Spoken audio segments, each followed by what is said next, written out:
WWE blog with me, Daniel Parkin, and today I'm going to be doing something which I have never done before on YouTube, and I never thought I would do, and that is review Smackdown. For all you guys out there that know my videos, you'll know that I don't usually watch Smackdown or like Smackdown that much, but I think seeing the spoilers and actually watching Smackdown this week, there was a lot to say about it. Two things I'm going to say before I start this video. Number one, I'm ill, so this is why my voice is very monotonous and low and, you know, misunderstandable. So apologies for that. I'll try and get through it as best as I can. Second thing I'm going to do is I'm going to give a big shout out to Dave Mania, who I recently started talking to on YouTube, and you know he does a lot of WWE videos. I recommend you subscribe to this guy. I'll put his channel in the description box below so you can check it out. I recommend you definitely subscribe to this guy. Okay, so first thing we get on Smackdown is the opening promo, which involves the main man on Smackdown, the World Heavyweight Champion, the Rated R Superstar, Edge, of course. And he comes out and starts talking about his feud with Alberto Del Rio and his match at WrestleMania, and he also talks about Vickie Guerrero as well, which was quite funny, really. But there you go, that's Edge for you. I think this whole promo was geared towards Drew McIntyre interfering. He interferes and beats on Edge, and Edge chucks him out the ring. You know, as you'd expect, some guy like Edge who's getting the big push would. And then Teddy Long comes out and says that if Drew McIntyre doesn't have a straight up match with Edge, he will be fired. And of course, you know, Drew McIntyre's going to go in there and have a match. So I think one of the best things about this segment was Teddy Long and Edge thanking Drew McIntyre for getting Vickie Guerrero fired. I kind of found that funny, but that was just me. You know, and here you've also got, you know, a culmination of feuds. You've got Edge going from his Dolph and Vickie feud, you know, having his little thing with Drew, and then going on to Alberto Del Rio. So it's a good way to combine. It's a good way to switch between feuds. As of course we know, this Alberto and Edge feud has been building up quite a lot recently, and does so further tonight. You know, this is a good start to the match. You had Drew McIntyre dominate the match and focus on Edge's arm a lot through the match. Edge hits a spear during the match and lifts him up he pins him, lets him get out at 2, and then hits him with a sharpshooter. You know, in my opinion, although this was a great start, I think the match was a little bit too short. It probably could have gone on for a bit longer, but you know, hey, I'm not complaining. Edge wins, and you know, it's a good start to SmackDown in my opinion. We then have, you know, one of the most reoccurring things on SmackDown at the moment, what will be in the coming weeks, is this whole Cody Rhodes and Rey Mysterio rivalry getting a little bit better. Now, we don't see Rey this week. What we do see is Cody Rhodes dressed up as Rey, which I thought was a little bit silly, but you know, it was still a great way for Cody Rhodes to mock Rey Mysterio, and a lot of the crowd actually thought it was Rey. It was actually pretty convincing. He had the mask on and everything, even though the suit was kind of a giveaway. Never seen Rey Mysterio wear a suit before. He basically cuts a promo on how he's going to take Rey's mask off, how he's challenging him to a match, how he's challenging Rey Mysterio to a match at WrestleMania.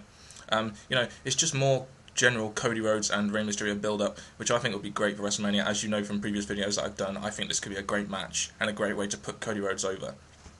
Although I still think they should get rid of his dashing gimmick. Just make him a legit wrestler, straight up, rather than making him dashing. Although that is the reason they got into the feud in the first place, so I guess it was used pretty well for the purpose. We have a little backstage segment where the Corre offers Kane help to beat Big Show. You know, kind of like they did at Bragging Rights when they helped Kane bury Undertaker alive. Kane doesn't really want help, of course. He's one man. He's not going to want help from the Corre. But they tell him to think about it. Next, we have the tag team title match between Santino and Kozlov and the Corre. And first thing I think about these matches now is I just cannot take the tag titles seriously anymore. You know, you've got quite possibly the two best tag teams in WWE. You know, in a defunct tag team division, I'll give it that. But you've got two of the best tag teams, in my opinion, especially the Corre, who are a developing tag team, in a match, and it just doesn't have any meaning to it. You know, it's just another way to put the Corre over. And the tag titles aren't even the most important thing in this match anymore. It's just about putting the Corre over. The Corre win with an interference, obviously, because that's what the Corre does as the heels. The Corre win when Barrett and I can't remember who made the interference, but someone made the interference, allowing Heath Slater to hit his finisher and pin Santino. I think it was anyway. Yes, it was. And then we had the big bit of the night.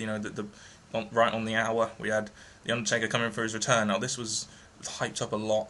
This was hyped up a lot over the night, saying the Undertaker's going to return and stuff. He comes out and does his thing. He hits a promo. We all know that Undertaker's promos aren't the most entertaining, but he gets his message across. He also comes out to his new theme music, which did seem a little bit weird, but I think it's pretty good they're doing that on the road to WrestleMania, as that is the theme they used in his 2/21/11 vineyard thing, or vignette thing, or whatever it's called. Again, you see footage of Triple H's promo that he cut on the Undertaker on Raw, and it's just more hype going into WrestleMania. And the Undertaker really does do a good message, really does do a good job to get his message across. Like I said, he's not the most entertaining in promos, but he does get his message across very well in a very serious way, and that can only go good ways to feuding, to helping this feud that they're going to be having until WrestleMania. So after that segment, we had the Divas match, and we had Rosa Mendes and Beth Phoenix versus LayCool, and first thing I was thinking was, oh my god, Beth Phoenix is actually wrestling. Then they've got a great diva there in Beth Phoenix, and they haven't used her enough, and she's finally wrestling. Surely they're gonna surely they're gonna do something to put her over. No. LayCool win, of course. They can't put Beth Phoenix over. LayCool win, kick her in the head. It just doesn't do a great job to put Beth Phoenix over, which they should be doing. She is by far the superior diva, but it seems like they want to concentrate on LayCool, which I can understand. But try and get some of your other divas in there too. I don't really care too much about the Divas match, to be honest, but you saw more there of a LayCool breakup, more teases. Although I don't think that will happen, but we'll see in the coming weeks what does happen. We then had a match which had no real purpose to it, other than the match itself didn't have much purpose. It was Kane versus Big Show. After about 2 minutes, the Corre comes out of a chair, give the chair to Kane. Kane hits Big Show with the chair. Big Show wins by DQ. And then the Corre continue to pummel on Big Show. Justin Gabriel gets hit into Kane, and Kane hits Justin Gabriel with the chair. So you had a match there which had no purpose to it, Big Show versus Kane, but the purpose of it was to culminate in the afterwards, in the after part of it. The problem with it, the problem at the moment is that I don't think WWE don't quite know what to do with the Corre. They don't know whether to put him in a big tag team match, or whether they put Wade Barrett in a match with Big Show or something like that to try and put him over at some point. Even though I still think that they're doing the Corre to put Zeke over. But I think they're kind of lost as to what to do with the Corre. I think this kind of proves it a little bit. You've got Kane and Big Show. Kane's supposed to be a heel, maybe turning into a face now. And we still don't know what they're going to do at WrestleMania. We've got all these great WrestleMania feuds lined up. We don't really know what the Corre are going to do yet. Or the Nexus in that fact, really, apart from CM Punk, of course. So yeah, after that, we had, another thing about this. It was a return to Kane to being a monster. He smashed Justin Gabriel in the chair when he accidentally got pushed into him, which is good to see. It's good to see Kane reverting back to this style that he's always been good at. The next match was a squash match. It was Jack Swagger versus JTG. This was obviously just going to be a match which was going to, have Jack Swagger win and then have some concentration on the Cole Lawler match at WrestleMania. It wasn't the match itself. Jack Swagger dominated, and there was obviously going to be no concentration on the match. It's always going to be afterwards when Micheal Cole goes in there, celebrates with Jack Swagger, and then he announces who the referee is going to be on the next Raw, which should be interesting. I'm very interested to see what is actually going to happen there. Jack Swagger beats JTG with the ankle lock. He does about 3 of those things off the top ropes that he does. I don't really know what it's called. And Cole says that the referee that he's picked for this is awesome. So I think that's kind of like a hint to the Miz, but we just don't know what they're going to do. It could be Alex Riley. Who knows? A lot of people have been saying it's Stone Cold. I don't. Who knows who it could be. One thing, this is one thing that annoyed me about today's Raw Smackdown. I'm so used to doing Raw reviews. There was so much Raw filler shit on this. When I watch Smackdown, I want to see Smackdown. I don't want to see what happened on Raw. I don't want to see a Triple H promo. I don't want to see a Rock and Cena promo. I don't want to see a Rock promo. I don't want to see a Shawn Michaels interview that happened on Raw. I don't want to see that. I want to see Smackdown stuff. Well, you know, does SmackDown have enough to fill its show? Probably not. That's probably because they're firing off their bloody wrestlers. Well, they've fired Dolph Ziggler and Vicky, and they could, you know, obviously perform a big part of SmackDown if they wanted to. You know, that was one thing that really, really annoyed me about SmackDown, you know, which was an okay show, but just had these little niggly things that you just don't understand and don't make sense sometimes. Other than the fact that it's more hype for WrestleMania, of course, which is probably the reason why they've done it.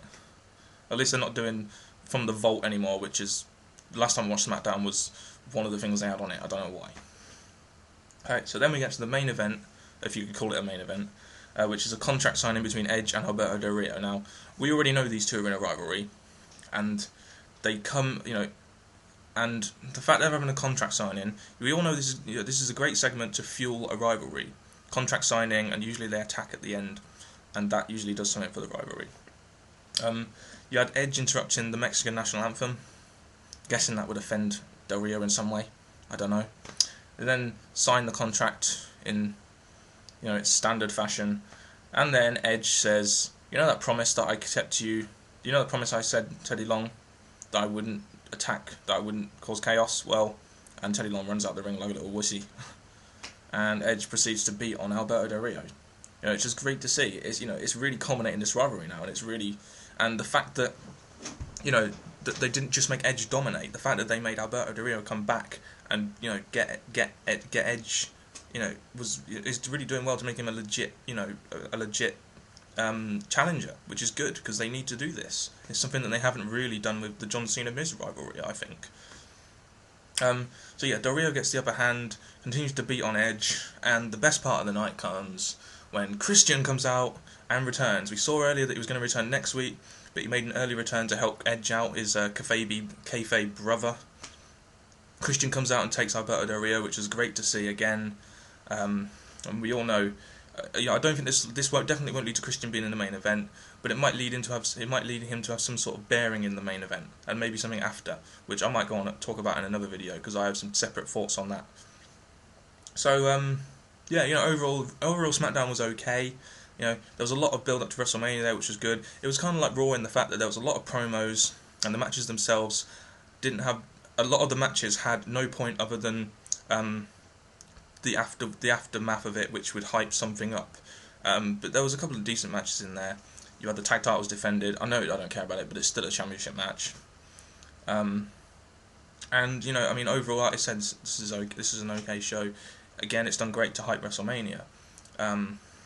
You know, but I'd love to hear what you guys think of SmackDown. You know, obviously, if you have any different opinions or if you agree with me on anything, just put it in the comment section below. Don't be afraid to put your comments there. And also, don't forget to catch me on Twitter. My Twitter is daniel_parkin, and my Tumblr is danielparkin. And if you like the video, make sure you click the thumbs up. And there's also a subscribe button up there. If you like my videos, press that subscribe button, and you'll be getting plenty more videos from me. Also, while I'm here, I want to plug my good friend who you might see in my videos, like here on them. NJ, he's got a SmackDown blog come out, and he doesn't usually do them, so I'd advise you go look at that. You know, he's got a lot of knowledge on wrestling, and he writes. You know, he's a good writer, and he's got some good opinions on, you know, his favorite wrestlers and SmackDown and stuff. So check that out. I'll put a link in the description box below. But his Tumblr is wwenj. And that's pretty much all I have to say about that, really. That is pretty much it. Again, shout out to David Mania, who I'll put in the description box below, and that is all I've got to say about that. And thank you very much for watching. And from an ill me, goodbye.